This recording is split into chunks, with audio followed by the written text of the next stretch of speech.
నమస్కారం ఘంటారావానికి స్వాగతం. ముందుగా ప్రధానాంశాలు. నదీ జలాల వివాదాల పరిష్కారానికి కేంద్రం కీలక నిర్ణయం. దేశమంతటికి ఒకే శాశ్వత ట్రిబ్యునల్ ఏర్పాటు యోచన.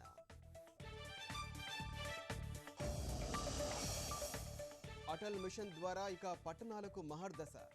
2,72,000 కోట్లతో మౌలిక సదుపాయాల కల్పన.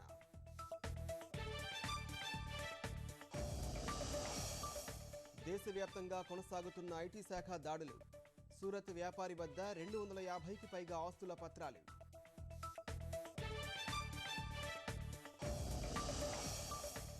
పెద్ద నోట్ల రద్దుతో దేశానికి మేలే జరుగుతోందన్న వెంకయ్య. త్వరలోనే నగదు పరిమితి ఆంక్షలు తొలగిపోతాయని వెల్లడి.